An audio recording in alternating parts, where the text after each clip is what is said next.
దినము నీ సన్నిధిలో గడుపుంటే 1000 దినాల శ్రేష్టతను కోల్పోతున్నానని గ్రహించే జ్ఞానాత్మ దయచేదండి. క్షమించండి ప్రభు. కావలసిందిగా ఇంట్లో ఉండక సమయాన్ని మీకు తండ్రి ఈ దినం పునరుద్ధాన దినం మీకు ఇవ్వాలి ప్రభు. మీకు ఇవ్వగలిగిన మనస్సుని బిడ్డలకు దయచేయండి. ఆటంకపరుస్తున్న అంధకార ఆత్మ దురాత్మ లయం చేయండి. పరిశుద్ధ దైవత్వానికి వందనాలు. అనారోగ్యంతో బాధపడుతుంటే ఇప్పుడే యేసునామములో సంపూర్తి స్వస్థత దయచేయండి. పద్మమ్మకి ఇప్పుడే సంపూర్తి స్వస్థత దయచేయండి. జ్వరము నుండి, ఆ బ్యాక్ పెయిన్ నుండి, ఆ బాడీ పెయిన్స్ నుండి బిడ్డకి ఇప్పుడే సంపూర్తి స్వస్థత దయచేయండి. తండ్రి బాక్స్ లో పెట్టిన బిడ్డను ఇప్పుడే పాదాల దగ్గర పెడుతున్నాను తండ్రి. వినోద్ బిడ్డను ఇప్పుడే సంపూర్తి స్వస్థత కలుగునుగా ఇప్పుడే తండ్రి. నెహెమ్యాని పాదాల దగ్గర పెడుతున్నా ఇప్పుడే సంపూర్తి స్వస్థత కలుగునుగా కానీ స్తోత్రంలో ప్రభా. అలాగే పేర్మైటి అలాగే చింటూ తండ్రి కృపలో భద్రపరచమని వారికి హృదయాన్ని స్వాధీనమగునుగా కానీ తండ్రి నీకే స్తోత్రాలు చెల్లిస్తూ ప్రభా. ప్రత్యేకముగా తండ్రి సేవకులకి అప్పు చెప్తున్నా, కూడిని బిడ్డల్ని అప్పు చెప్తున్నా, తండ్రి బిడ్డల్ని స్వాధీనము చేస్తున్నా. సమస్త మహిమ ఘనత ప్రభావం మీకు ఆరోపిస్తూ యేసునామములో నడుచున్న మా ప్రియ పరలోకపు తండ్రి ఆమేన్. హల్లెలూయా. పరిశుద్ధమైన అవకరమైన నీతి స్వరూప యెహోవా నామమునకు మహిమ కలుగును గాక. ఆమేన్. గడిచిన రోజుల నుంచి నన్ను నా కుటుంబాన్ని అలాగే సంఘమంతటి తన కృపలో భద్రపరిచి కాపాడి ఆదివారం తన సన్నిధిలో నిలబెట్టిన దేవునికి మహిమ ఘనత ప్రభావాలు చెల్లిస్తున్నప్పుడు అందరికీ చేస్తున్నాము. శుభములు వందనాలు తెలియజేస్తున్నాము. Praise the lord. హల్లెలూయా.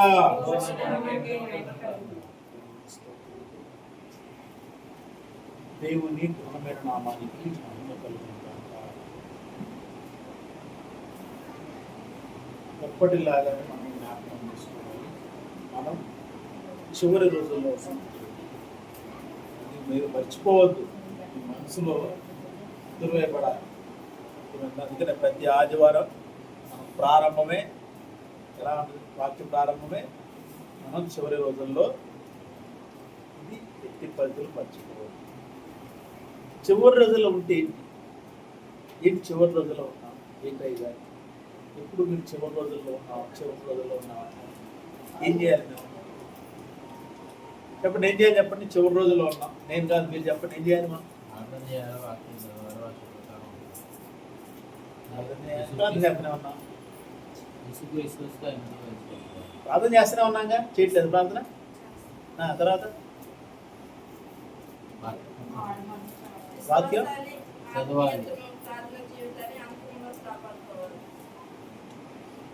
వాక్యం చదువుతున్నారా అంటే మళ్ళీ చదువుతున్నారా? వాక్యం చదవట్లా అన్నా కదా?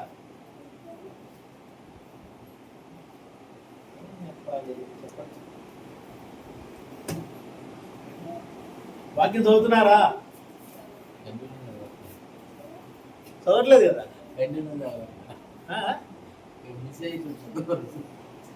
అర్థం కాదా?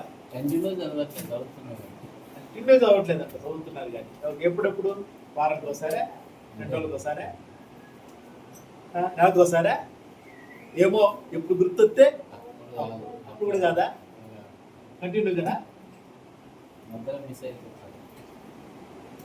వాక్యం తెలియకుండా నువ్వెంత ప్రార్థన చేసినా అదంతా వ్యర్థమే. గుర్తుపెట్టుకో. సేవలోకి వచ్చిన మొదలు నేను మాట్లాడుతున్న మాటలు ఇవి. మరలా మాట్లాడుతున్నాను. అఫ్కోర్స్ నేను బ్రతుకున్నంత వరకు సేవా జీవితం, నేను ఈ సేవా జీవితం బ్రతుకున్నంత వరకు ఇలాగే మాట్లాడుతూ ఇదే మాట్లాడుతున్నాను. నువ్వు ఎంత వాక్యం ఏమాత్రం నీలో లేకుండా, నీకు వాక్యం తెలియకుండా నువ్వు ఎంత ప్రార్థన చేసినా అంతా వ్యర్థమే. అంటే వాక్యం తెలిస్తే చాలా. ఎస్, వాక్యం తెలిస్తే చాలు. నువ్వు చేసే ప్రార్థన నీ జీవితాన్ని ఆ వాక్యంతో మారుస్తుంది. వాక్యం చదవటము, వాక్య ప్రకారంగా మన బుద్ధి జ్ఞానాలను మార్చుకోవటము దేవుడిచ్చేటటువంటి కృప వరము. అవునా? అవునా? కృపావరమేనా? ఎలా చెప్తున్నాను? నేను అంటున్నాను కాబట్టి తలుపుతున్నాను. బుద్ధి జ్ఞానంలో సర్వసంపదలు ఆయనే. ఆయన నుండి ఉంటుంది. ఓకే, కృపావరం కృపావరం ఏంటి? జ్ఞాన వివేకంలో కాదు. ఉందా కృపావరం? కృపావరాలు ఉన్నాయి కదా 9. కృపావరాలు ఉన్నాయి. ఆత్మవరాలు అవి. ఆత్మవరాల్లో నేను చెప్పింది ఉందా? బుద్ధి ఉందా? వాక్యం చదివితే వస్తుంది. బుద్ధి ఉందా? బుద్ధి వాక్యం ఉన్నది కదా. బుద్ధి ఉన్నది వాక్యం. బుద్ధి వాక్య వరము. ఏ వాక్య వరము? బుద్ధి వాక్యం జ్ఞాన వాక్య వరము, ఉన్నాయి. స్వస్థత వరము, వివేచన వరము, అద్భుత కార్యాలు చేసే వరము, ప్రవచన వరము. వరాలివి. బుద్ధి వాక్య వరము, జ్ఞాన వాక్య వరము, కృపావరం. అది ఎవరం? అది కృప. అంటే దేవుడు తన ఉచితమైన కృపతో నువ్వు ఎప్పుడైతే మారు మనసు కలిగిన స్థితిలో దేవుని సన్నిధిలో మోకరించి ప్రార్థన చేస్తూ వాక్య ప్రకారంగా అడుగులు వేస్తూ ఉంటావో అప్పుడు దేవుడు తన ఉచితమైన కృప చొప్పున తన యొక్క ఆత్మతో నిన్ను అభిషేకిస్తాడు. అలా అభిషేకించినప్పుడు ఈ వరాలు నీలో పనిచేస్తాయి. Praise the lord. హల్లెలూయా. ఈ వరాలు నీలో పనిచేస్తాయి. నీలో నుంచి వరం పనిచేస్తుంది అని అంటే అర్థం ఏంటంటే నువ్వేదో నీతిమంతులమనో, అంటే నేనైనా మనం నీతిమంతులమనో, మనకంటే గొప్పలు లేరన్నో కాదు అక్కడ. అది దేవునికి ఉచితమైన కృప. అంటే ఈ వరాలు పొందుకున్న వారు ఎలా ఉండాలి? ఎలా ఉండాలి?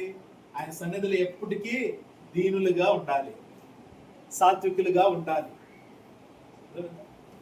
అనేకులకు ఆశీర్వాదకరంగా ఉండాలి. అంతేగాని నా వల్లే నీకు స్వస్థత వచ్చింది, నా వల్లే నీకు వాక్యం తెలుస్తుంది, నా వల్లే నీకు జ్ఞానం వస్తుంది, నా వల్లనే నీకు ఇవన్నీ ఇటువంటి మర్మాలన్నీ తెలుస్తున్నాయి అనే అహంకారంతో మనం ఉన్నామనుకో, ఆ ఉన్న వరం పోతే ఇంకే వరం రాకుండా అయిపోతుంది.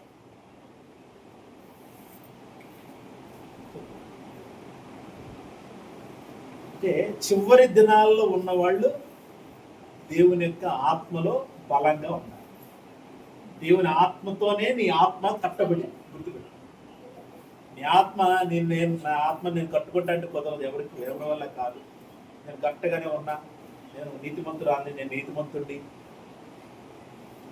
చెప్పుకోగలమా? మాటలో చెప్పగలమా? చెప్పలేం. ఎందుకు? తెలుసు. దేవుని భయం అనేది మనకి ఉంది. నేను నీతిమంతుడి, నన్ను ఎవరు అంటానికి వీలు లేదంటే ఎటు బస్తుల్లో కూడా ఎవరు నీతిమంతులు లేరు. ఒక్కడు లేడు. దేవుని గ్రహించేవాడు లేడు. క్రైస్తవుడైన వాడు, నీతిమంతుడిగా అయిన వాడు దేవునితోనే ఉండాలి. అని ఇంకే పనులు చేసుకో. ఆ పని అయిపోయిన తర్వాత నీకున్న ఖాళీ సమయంలో, నీకున్న సమయంలో తప్పనిసరిగా దేవునికి నువ్వు ఇవ్వవలసిందే. అందులో మాత్రము కూడా సందేహం లేదు. దేవునితో ఉండాల్సిందే. దేవునికి నీ సమయాన్ని ఇవ్వవలసిందే.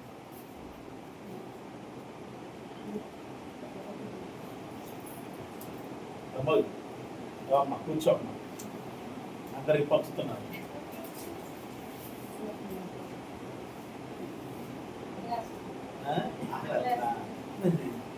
పెట్టి తలా బిడ్డ లోపలికి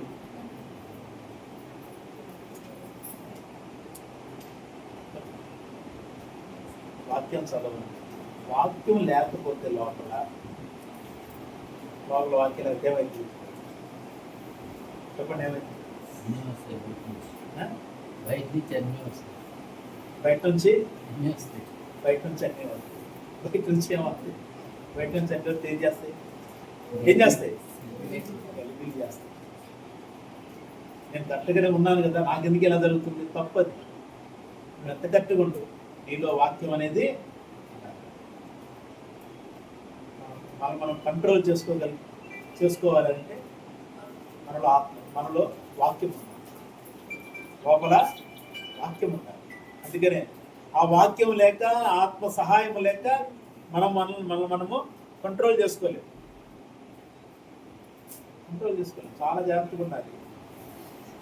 చాలా చాలా మామూలు విషయం కాదు. మనము కాపాడుకోవాలి దేవుని వాక్యం కాదు. ఈ వాక్యం నన్ను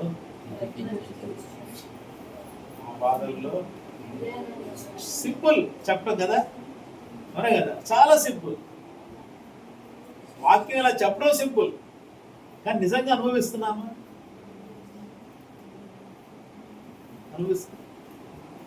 అనుభవించాలంటే ఏం చేయాలి? చదవాలి, ఆ వాక్యాన్ని ప్రార్థన చేయాలి. డైలీ అదే పని. లేవగానే వాక్యం చదవటం, ప్రార్థన చేసుకోవడం. లేదు, ఒక సమయం తీసుకోవాలి, వాక్యం చదవాలి, ప్రార్థన చేసుకోవాలి. అంటే నువ్వు ఒక క్రమాన్ని, వాక్యానికి నువ్వు స్థలం ఇచ్చావంటే నీ జీవితంలో అది నిన్ను బ్రతికించడం ప్రారంభించింది. ప్రైజ్ ది లార్డ్, హల్లెలూయా. శుద్ధ దేవునికి మహిమ. అది బ్రతికించడం ప్రారంభించింది. నిర్జీవమైన స్థితిలో ఉన్న హృదయాన్ని జీవింపజేస్తూ ఉంటుంది. హృదయం ఎప్పుడు నిర్జీవం అయిపోద్ది? ఎప్పుడు అయిపోద్ది హృదయం? జీవం లేని స్థితిలోకి ఎప్పుడు వెళ్ళి చెప్పండి, చెప్పండి. ఇది ఆశలా? ఏం ఆశలు? ఎవరి మీద ఆశ? ఏం ఆశలు? ఎవరి మీద ఆశలు? ఎప్పుడు నిర్జీవం అయింది? సమస్యలో ఉన్నప్పుడు, ఏదైనా శోధనలో ఉన్నప్పుడు, ఏదైనా శ్రమలో ఉన్నప్పుడు, ఏదైనా బాధలో ఉన్నప్పుడు, భార్య వలనో, భర్త వలనో, పిల్లల వలనో, సంఘం వలనో, అర్థమైందా? తోటి పక్కన ఉన్న వారి వలనో, అంటే ఎవరో ఒకరి ద్వారా హృదయంలో సమస్యలు పెరిగినప్పుడు అవి ఎక్కడ పడుతుంది? భారం హృదయం మీద పడతాయి. ఇక అదే గుర్తు. అవునా? ఇక అదే ఉంటుంది. కళ్ళు మూసుకుంటే అదే, కళ్ళు తెరిస్తే అదే, తింటున్నా కూడా ఇలాగే ఉండిపోతుంది. బుద్ధి ఎలా ఉంటుంది? అవునా? అంటే లోపలికి వెళ్ళదు, ఆలోచన మాత్రం అక్కడికి వెళ్ళిపోద్ది, అక్కడే ఉంటుంది తప్ప. ఇంకా అమ్మాయి ఉండేస్తాం, చీకటికి వేసుకుంటా లేస్తాం. అవునా? అంతేనా కదా? ఏంటి చెప్తారేనా? ఏం లేదా? అంటే మన హృదయము ఎప్పుడైతే అలా అది నిర్జీవమైన స్థితి, అంటే అదే జీవం ఉన్న స్థితి. దేన్ని పట్టించుకోరు. అదే ఎంతటి సమస్య అయినా పట్టించుకోరు. అందుకు మన ఉదాహరణ యేసుక్రీస్తే, ఇంకెవరు లేరు. ఆ తర్వాత అపోస్తలులు ఉన్నారు. అవునా? చర్మం చీలుస్తున్నా కూడా అలాగే ఉండగలిగారంటే కారణం ఏంటి? దేవుని ఆత్మలు వాళ్ళు బలంగా ఉన్నారు. అంటే వాళ్ళు దాని చోట్ల చర్మం చీలుస్తున్నారు, కోస్తున్నారు, చర్మాన్ని ఇలా తిప్పుతున్నాడు. మనకి అలా ఏదైనా తగిలి కొంచెం లేస్తేనే అలా అల్లట్టు, మామూలుగా అల్లట్టు. అలాంటిది వాడు చర్మం ఇలా పట్టుకుని కొంచెం తీసి దాన్ని ఇలా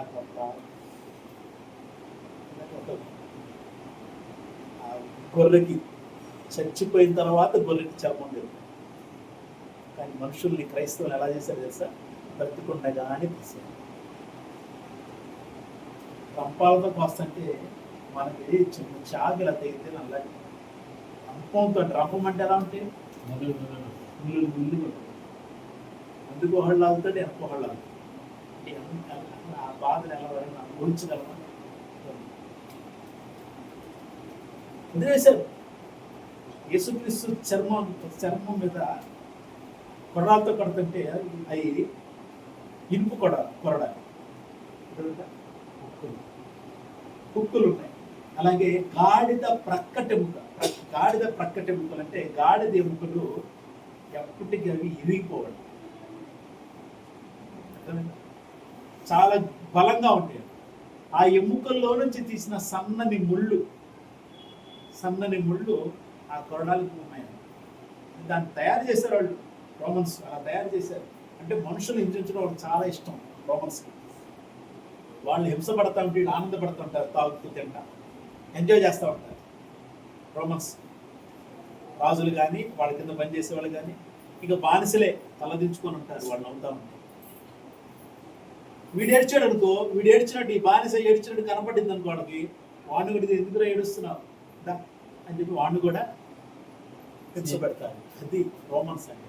అలాంటి రోమన్స్ చేతిలో ప్రభు శిలువ మరణం పొందాడు. అలాంటి రోమన్స్ చేతిలో పౌలు గారు శ్రమించబడ్డాడు. అలాంటి రోమన్స్ చేతిలో పేతురు గారు శ్రమ పెట్టబడ్డాడు. అలాంటి రోమన్స్ చేతిలో యాకోబు, అలాంటి రోమన్స్ చేతిలో యోహాను, అలాంటి రోమన్స్ చేతిలో ఇంకా అనేక మంది క్రీస్తు శిష్యులు హింసలు పొందారు. ఆ కాలంలో రోమన్స్ పరిపాలన కాలంలోనే క్రీస్తు సువార్త విరివిగా వెళ్ళింది. భయంకరమైన ఇనుప రాజ్యం పరిపాలన, దాన్ని ఇనుముతో పోల్చాడు దేవుడు. అంటే అలాంటి వారు పడినటువంటి శ్రమలకి మనం జ్ఞాపకం చేసుకోవాలి. మనం జ్ఞాపకం చేసుకోలేకపోతున్నాం. నీతిమంతుని జ్ఞాపకం చేసుకోమంటే ఎవరో తాగి చచ్చిపోయినట్టు నీతిమంతుడు అంటున్నాము. వారి యొక్క అదే జ్ఞాపకార్థ గుడికి అదే మాట, నీతిమంతుని జ్ఞాపకం చేసుకుని అదే పెడతాము. ఇక వెంటనే నీతిమంతుడు అని చెప్పి ఆయన గురించి సేవకులు మాట్లాడటం ప్రారంభిస్తారు.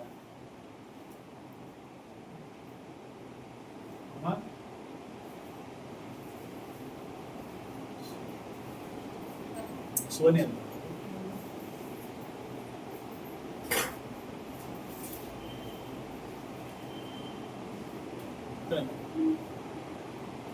అంటే నీతిమంతుడు అంటే నీతిమంతుడిని జ్ఞాపకం ఎవరిని జ్ఞాపకం చేసుకోమని యేసయ్యని జ్ఞాపకం చేసుకోమని.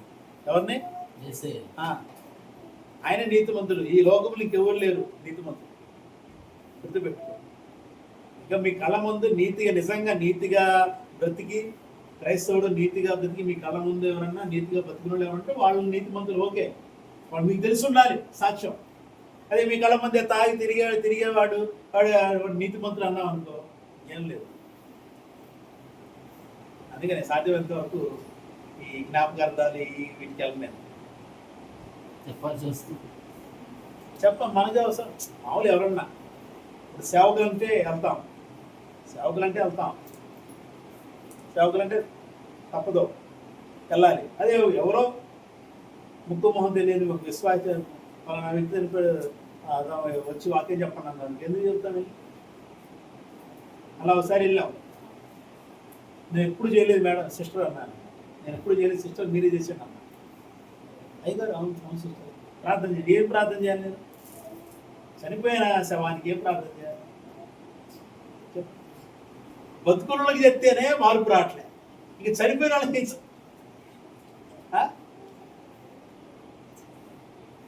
వాళ్ళకి ఇప్పుడు బ్రతుకున్న వాళ్ళకి ప్రార్థన చెప్తేనే వాళ్ళకి అర్థం కావట్లా. ఇప్పుడు ఆ శవానికి ఏమర్థమైంది మన ప్రార్థన?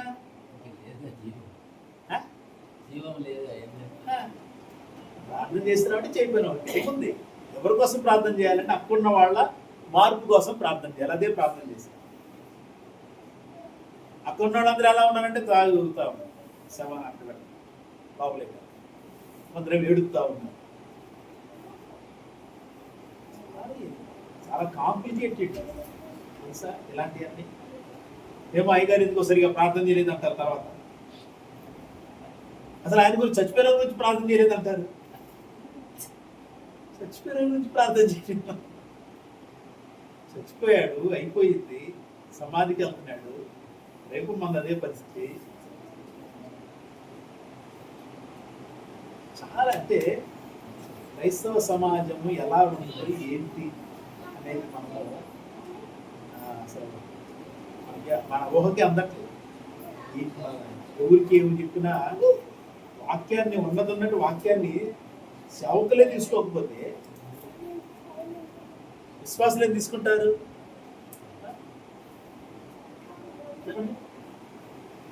ఉన్నదన్నట్టు వాక్యాన్ని సేవకులే తీసుకోకపోతే విశ్వాసులే తీసుకుంటారు.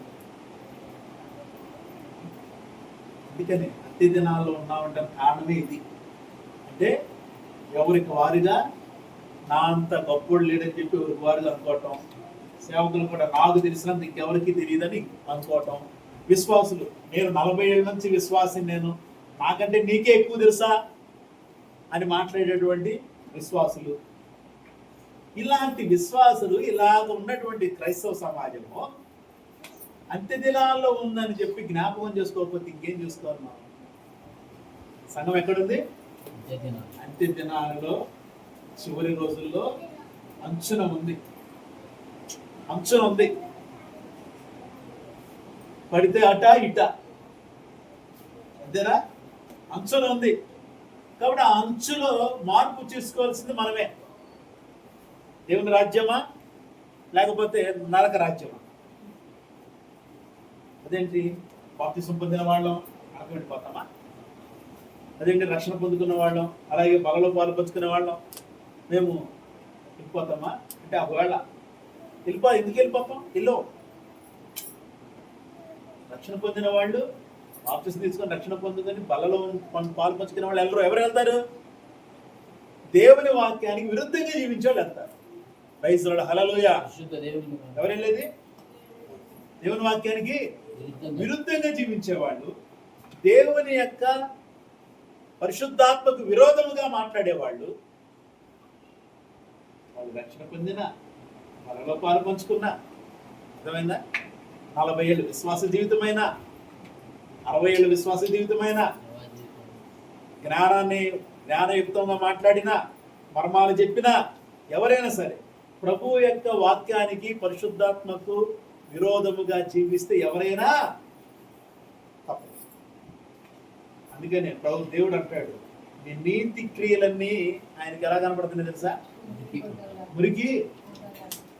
మురికి గుడ్డలా ఉన్నాయి. మనం అనుకోవచ్చు, నేను 100 మందికి ఆహారం పెట్టా, అన్నదానం చేశాను, 100 మందికి అన్నదానం చేశాను. నీ జీవితంలో ఇప్పుడు ఏం చేసావు? సేవకుడి అన్నారు అనుకో, నా దగ్గర ఒకటే ఏముంది? వాక్య ప్రకారంగా ఉంటాం, వాక్యాన్ని చెప్తాం, ప్రభువు నమ్ముకొని జీవిస్తున్నా, వాక్య ప్రకారంగా వెళుతున్నాం. అంతకుమించి నా దగ్గరికి ఏమి అంటే అది ఇది చేయాలిగా, రెండు చేయాలి కదా. రెండు చేయాలంటే అప్పు చేయాలి. 100 మందికి అన్నం పెట్టాలంటే అప్పు చేయాలా? అన్నం పెట్టే పని మనకెందుకు? అన్నం పెట్టడానికి అందుకే కదా పరిశుద్ధాత్మ నుండి సన్నిధిలో అన్నం పెట్టే వాళ్ళని ఏర్పాటు చేసుకుంది సంఘంలో. అన్నం పెట్టి బాధ్యత ఎవరిది? వాళ్ళది, పరిచారకులది. అంటే ఇలా అనేకమైన వస్తాయి. నేను అంత చేసావు నాకు ఆలోచన. ఒకటి, దేవుని వాక్య ప్రకారంగా దేవుని యొక్క సన్నిధిలో, అంటే బాప్తిసం పొంది మారుమనసు పొందిన వాడు బాప్తిసం తీసుకుంటారు. బాప్తిసం పొందిన వాడే పరిశుద్ధాత్మతో అభిషేకించబడతాడు. అంటే బాప్తిసం తీసుకోకుండా పరిశుద్ధాత్మతో అభిషేకించబడలేరా? అది కూడా జరుగుతుంది. ఎప్పుడు నీకు మారు మనసు వచ్చినప్పుడు జరిగే కార్యక్రమం. నిజంగా మారు మనసు వచ్చిన వాళ్ళు, నిజంగా ప్రభువుని అంగీకరించిన వాళ్ళు, నిజంగా ప్రభువుని అంగీకరించి ఆయన వాక్కుల కోసం ఎదురు చూస్తున్నవారు. కొన్నేళ్ళ కుటుంబం అలాగే జరిగింది. కొన్నేళ్ళ కుటుంబం ఏం జరిగింది? వాళ్ళు వాక్యం వింటుండగానే పరిశుద్ధాత్మ వారి మీదకి దిగి వచ్చాను అని.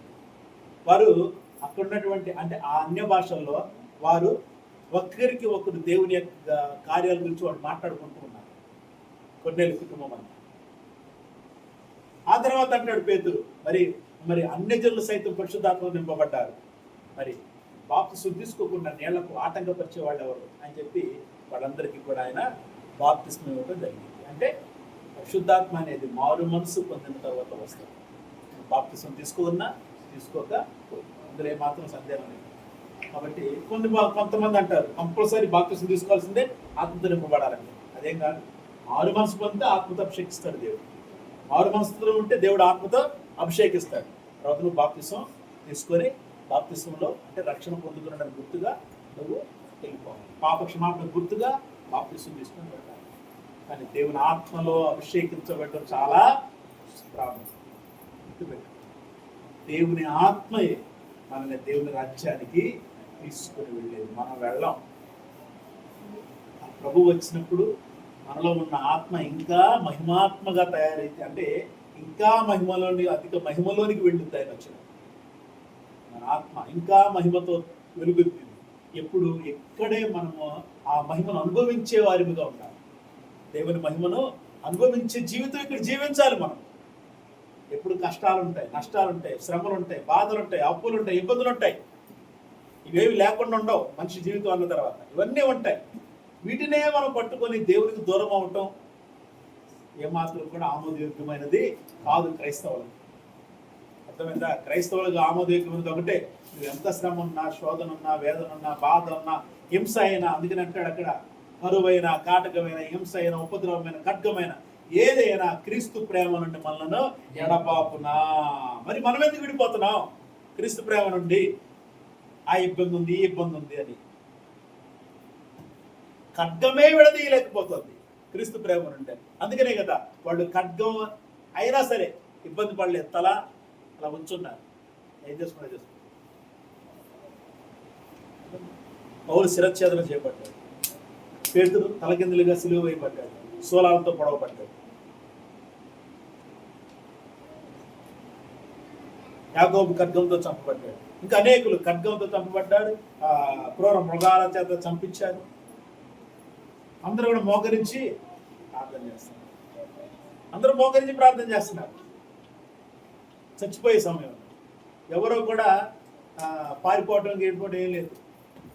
గుంపుగా వేస్తే అక్కడే మోకాళ్ళ నుండి ప్రార్థన చేస్తారు. గుంపుగా తారు పోసి నిప్పంటిస్తే అక్కడే ప్రార్థనతో.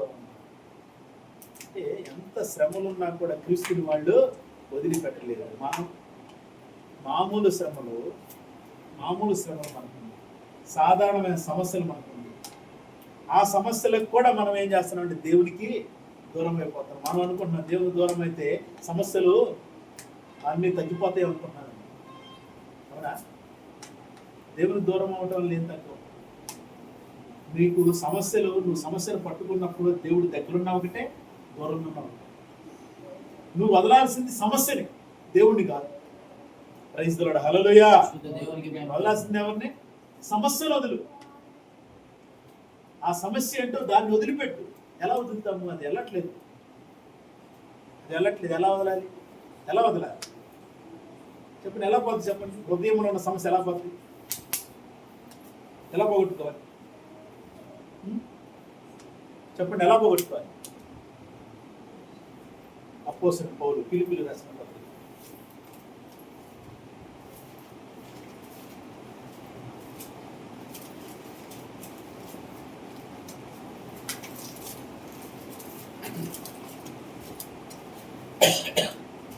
4వ అధ్యాయం 4, 5, 6, 7 వచనం. ఎల్లప్పుడూ ప్రభువునందు ఆనందించుడి, మరలా చెప్పుదును ఆనందించుడి. మీ సహనమును సకల జనులకు తెలియబడనీయుడి. ఏమిటంట? మీ సహనము సకల జనులకు తెలియబడనీయుడి. మీ సహనం ఎవరికి తెలియబడాలి? సకల జనులకు.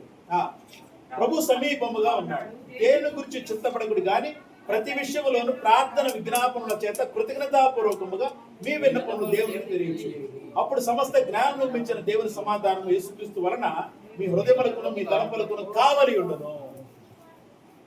సమస్త జ్ఞానానికి మించిన దేవుని సమాధానము యేసుక్రీస్తు వలన హృదయములకు మీ తలంపులకు కావలి ఉండను. ఎలా పోగొట్టుకోవాలి సమస్యని? ఎలా పోగొట్టుకోవాలి? దేవుని సన్నిధిలో వాక్యాన్ని హృదయంలోకి తీసుకో, ఆ సమస్యను దూరం చేసుకో. హృదయంలో ఏదైతే ఉందో సమస్య, అది ఇంకొకటి వెళ్ళినప్పుడు అది బయటికి వెళ్తుంది. తినా కదా? ఏదైనా అంతే. మన జీవితంలో ఒక మంచిది కావాలనంటే మన జీవితంలో అది రావడానికి ఆటంకంగా ఏదైతే ఉందో అది పోవాలి. అది పోతేనే ఇది వస్తుంది. సో దాన్ని తీసుకోవాలని ఆశ కలిగి ఉన్నప్పుడు దాన్ని తీసుకుంటూ ఉండగా ఆటోమేటిక్ ఇదేమైపోద్ది? వెళ్ళిపోతూ ఉంటుంది. అందుకని వాక్యాన్ని నువ్వు తీసుకుంటూ ఉండు, ఆ సమస్య దాని అంతా వెళ్ళిపోద్ది. వాక్యం లోపలికి వెళ్ళినప్పుడు నీలో నుంచి వచ్చే ప్రార్థన శాంతి సమాధానంతో ఉంటుంది. ఆ ప్రార్థన పూర్తిగా ఆ సమస్యను నీ నుంచి దూరం చేస్తాను. అదే ఇక్కడ చెప్తున్నాడు అన్నమాట. అంటే ఎప్పుడైతే మన హృదయము సమాధానంతో ఉంటుందో దేని గురించి చింత అనేది ఉండదు, ఆలోచన అనేది ఉండనే ఉండదు. మనమేమో దేవుణ్ణి పక్కన పెట్టి వీటి గురించి ఆలోచన చేస్తాం. ఏం చేయాలి, ఎలా చేయాలి, ఏంటి ఆ సమస్య, ఎందుకు నాకు ఈ సమస్య, నా ఇంట్లో ఎందుకు ఈ సమస్య, ఎందుకు సమస్య కారణం ఏంటి? అక్కడ నీకు వాక్య విరుద్ధంగా ఎవరు ఉన్నారు, సంథింగ్ నీకు దేవుని మధ్య ఆటంకంగా ఉండొచ్చు. ఒక సమస్య అదే, నీకు దేవుని మధ్య ఆటంకం అది. దేవుని దగ్గరికి నువ్వు రాకుండా చేసే ఆటంకం అది. దేవునితో ఎక్కువగా ఉండకుండా చేసే ఆటంకం అది. కాబట్టి చాలా జాగ్రత్తగా ఉంటారు మనం. అందుకని అంత్య దినాలలో మనం ఉన్నాం కాబట్టి ఇప్పుడు అపవాది బాగా పెరిగిపోవడానికి గల ప్రధానమైన కారణం. అపవాది ప్రతి సంఘంలోనూ ప్రతి కుటుంబంలోనూ వాడు తిష్ట వేసుకుని కూర్చోవడానికి గల ప్రధానమైన కారణం ఏంటి తెలుసా? క్రైస్తవులు దేవుని వాక్యానికి దూరంగా ఉండటమే. దేవుని వాక్యాన్ని పక్కన పెట్టి వారి ఆలోచనలు, వారి తలంపులు, వారి సమస్యలు, వారి యొక్క ఆర్థిక జీవితము, వారి యొక్క ఆరోగ్య జీవితము, వీటి గురించే సమస్య అయిపోయింది. వాళ్ళ గురించి సమస్య, వీళ్ళ గురించి సమస్య అయిపోయింది. నీ వ్యక్తిగత విశ్వాస జీవితంలో దేవునికి ఇచ్చే ప్రాముఖ్యత అనేది చాలా తగ్గిపోయింది. కాబట్టి ప్రతి క్రైస్తవ సమాజము అనేకమైన విషయాల్లో దేవునికి దూరంగా, దగ్గరగా లేకుండా దూరంగా ఉంది. దేవుడు అంటే ఏదో జస్ట్ ఒక ఆదివారం మాత్రం వెళ్ళి రావాలి, అంతవరకే. మిగతా రోజులన్నీ కూడా లేవాలా, ఆఫీస్కి వెళ్ళాలా, కష్టపడాలా, వచ్చేయాలా, ఇంటికి వచ్చేసరికి ఏమన్నా అన్నారనుకో వచ్చి కాకపోవాలి.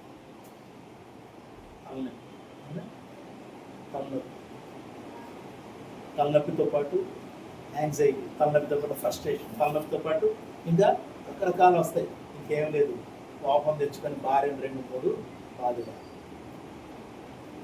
లేదంటే పిల్లల్ని బాధేయాలి, లేదంటే ఎవరో వాళ్ళతో గొడవ పెట్టుకోవాలి, ఫ్రస్ట్రేషన్ అంతా తీసేయాలి.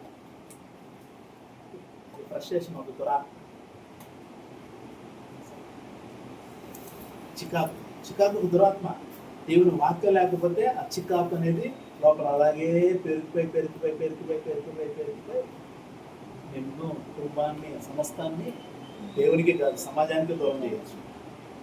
అంతే కదా. చాలామంది అలాగే వెళ్ళే కదా, చాలామంది ఇలాగా ఇబ్బంది పడే కదా జైలు పాలయ్యేది. పిల్లల్ని చంపిన భార్య, భర్త మీద కోపంతో పిల్లల్ని చంపిన భార్య. ఎందుకు కోపం? కారణం ఏంటి? భర్త మీద కోపం. ఇంకొకడు భార్య అక్రమ సంబంధాలతో పిల్లల్ని చంపినవాడు, భార్యని చంపినవాడు. కారణం ఏంటి? దీనికి అంతటి కారణం ఏంటి? కారణం ఆ ఫ్రస్ట్రేషన్, చీకటి యొక్క చికాకు. చాలా జాగ్రత్తగా ఉండాలి. అందుకనే కావలి ఉండాలి.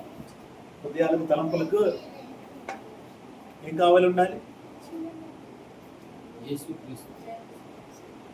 ఏం కావాలి ఉండాలి? హృదయానికి, తలంపులకి సమస్త జ్ఞానం మించిన సమాధానం, దేవుని సమాధానం యేసుక్రీస్తు వలన మీ హృదయములకు, తలంపులకు కావాలి. యేసుక్రీస్తు ద్వారా దేవుని సమాధానము మన హృదయానికి, మన తలంపులకు కావలి ఉండాలి. కావలి ఉండాలి. అప్పుడు సమాధానం కావలి ఉందనుకో, జరిగే కూడని ఉపద్రవం ఏది కూడా ఇంట్లో జరగదు. ఎందుకు? సమాధానం నీ హృదయానికి, తలంపులకు కావలి ఉంది. అలాగే భర్త హృదయానికి సమాధానం ఉంది, ఓకే, కావలి ఉంది, ఓకే. భార్య హృదయానికి కావలి ఉంది. ఆ కుటుంబం ఎలా ఉంటుంది? సంతోషంగా, ఏమాత్రం ఇబ్బందులు లేకుండా చాలా హ్యాపీగా ఉంటుంది. అంటే హ్యాపీ లేకుండా పోవడానికి ప్రధానమైన కారణం ఏంటి? దేవుని సమాధానము లేకపోతే. ఎందుకు ఉండట్లేదు సమాధానం? ఎందుకు ఉండట్లేదు? ఇగో ఏంటిది? అహంకారం, అహం. ఎప్పుడైతే అహం అనేది లోపల ఉంటుందో ఎవరు ఏం చేయలేదు. అహంతో ఉన్నవాళ్ళని వాళ్ళంతటి వాళ్ళు రియలైజ్ అయ్యి అహాన్ని పోగొట్టుకోవాలా, లేదంటే వాళ్ళు అలాగే ఉంటే వాళ్ళ పోయిన తర్వాత అహం వాళ్ళతో పాటు పోతారు. అహమే కదా కయ్యూరు దేశదిమ్మరయ్యాడు. అవునా? మరి కోపం ఉండకూడదు. కోపం ఉంటే వాకిట పాపము పొంచి ఉంటుంది అన్న. కోపం ఉంటే వాకిట పాపము పొంచి ఉంటుంది. ఆ జాగ్రత్తగా ఇలా బోల్డని మాటలు ఉంటాయి. మనం వాటన్నిటినీ అర్థం చేసుకోవడానికి మనకు దేవుని యొక్క ఆత్మ నడిపింపు కావాలి. ప్రతి ప్రభుత్వం దేవుని సన్నిధి. చాలా జాగ్రత్తగా జీవించుతాం. ఈ దినాలలో ఉన్నాం, అపాయకరమైన రోజుల్లో ఉన్నాం కాబట్టి మనం చాలా జాగ్రత్తగా దేవుని వాక్యాన్ని బట్టి జీవించడం తాపత్రయపడదాం. అనేకులకు ఆశీర్వదకరంగా మాదిరిగా ఉంటాయని తాపత్రయపడదాం. దేవుడి మాటలు ఆశీర్వదించి తన కృపతో తన ఆత్మతో అభిషేకించి దేవుడు తన నామముకు మహిమ తెచ్చుకొనును గాక. Praise the lord. హల్లెలూయా. నీతి స్వరూపుడైన యెహోవా ఘనమైన నామానికి మహిమ కలుగును గాక.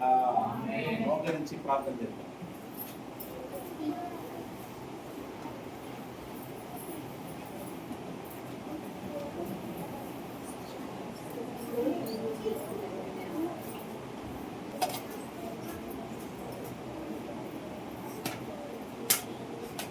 మహాగణుడా, మహోన్నతుడా, కృపగల తండ్రి, సహాయకుడా, నజరేడైన యేసుక్రీస్తు అతి శ్రేష్టమైన నామములో తండ్రి మీకు స్తుతులు స్తోత్రములు వేలాది వందనాలు చెల్లిస్తున్నాను నాన్న. Thank you my lord. గడిచిన రోజుల నుంచి ఈ రోజు మీ కృపలో భద్రపరిచి కాపాడి ఈ ఆదివారం ఆరాధనలు మమ్మల్ని నిలబెట్టిన వందనాలు. మీకు మహిమాగంత ప్రభావాలు చెల్లిస్తున్నాం. ఇప్పుడు ఉన్న బిడ్డలందరిపై మీ ఆత్మ ఉంచండి ప్రభావ. మీ మాటలు మేము ధ్యానం చేయడానికి మా పట్ల మీరు చూపులను కృపను బట్టి మీకు వందనాలు. మేము మాట్లాడుకున్న మీ వాక్కులు అన్నిటిని తండ్రి, వాటన్నిటిని బట్టి ప్రభా ప్రతి బిడ్డ వారి యొక్క వ్యక్తిగత విశ్వాస జీవితంలో ఈ వాక్యానికి ప్రాముఖ్యతనిచ్చి ఈ వాక్యాన్ని బట్టి ఆత్మలో బలంగా ఉన్నట్లుగా సహాయము దయచేయండి. ప్రతి కుటుంబాన్ని దర్శించి మీ నామను మేము తెచ్చుకోండి.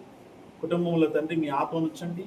వారి బిడ్డల హృదయాలలో తండ్రి శాంతి సమాధానాన్ని ప్రభా కావలిగా ఉంచండి. యేసుక్రీస్తు ద్వారా తండ్రి సహాయం దయచేయండి. ఈ సమాధానంతో ప్రతి బిడ్డను నింపి నడిపించి మీ నామ మహిమ తెచ్చుకోండి. సంఘంలో ప్రతి యవనస్తుడు, ప్రతి చంటి బిడ్డ మీ నామ మహిమార్థమే తండ్రి మీ సన్నిధిలో మీ ఆత్మలో బలంగా ఉన్నట్లుగా రాను దినాల తండ్రి మీకు ఉపయోగపడే పాత్రలుగా నిలబట్టకు సహాయం దయచేయండి. మిమ్మల్ని పాడి స్తుతించి కీర్తించే ఆరాధకులుగా ప్రతి బిడ్డ ఉండడానికి సహాయం చేసి ఆశీర్వదించి మీ నామ మహిమ తెచ్చుకోమని థ్యాంక్ యూ. మీ కృపలో తండ్రి మరోసారి సంఘమంతకు ఆశీర్వదించి అభిషేకించి ప్రభావ మీ నామ మహిమార్థమే తండ్రి సంఘం ప్రతి కుటుంబాన్ని ఆశీర్వదించడం. అనారోగ్యంతో బాధపడుతున్న వారికి యేసు సుమ్మని ఆరోగ్యం బలము శక్తిని దయచేయండి. Thank you. కృపతో నడిపించి నా మైండ్ తెచ్చు పాల్గొన్న అయ్యుంది నేను నా భార్య మీరు ఇచ్చిన పరిచయం కొనసాగించడం జ్ఞానం తెలిసిన మాకు దయచేయండి. మీ సేవకురాలపై మీ ఆత్మనిచ్చండి, మీ ఆత్మను బలపరచండి. ప్రభావ సహాయం చింటూ కిరణమైన దర్శించి మీ కృపాత్మక వాక్కులతో బిడ్డలను ఆశ్రయించి అభిషేకించి ప్రభావ వాక్య ప్రకారంగా జీవించడం వారికి నేర్పించి వారు చేయబోతున్న పనుల్లో వారికి సహాయము దయచేయండి. మీ ఆత్మ ద్వారా జ్ఞానము తెలిసిన దయచేయండి. Thank you. సమస్త మహిమ ఘనత ప్రభావం మీకే ఆరోపిస్తుంది. యేసు నామములో ప్రార్థిస్తున్నాను పరలోకపు తండ్రి. ఆమేన్. ఆమేన్. మన తండ్రి అయిన దేవుని కృప, యేసుక్రీస్తు ప్రభు సంతోషం సమాధానం పరిశుద్ధాత్మ గణన సహవాసం మనకు లోకం సగం పరిశుద్ధులు సదాకాలం తోడే నడిపించును గాక. ఆమేన్.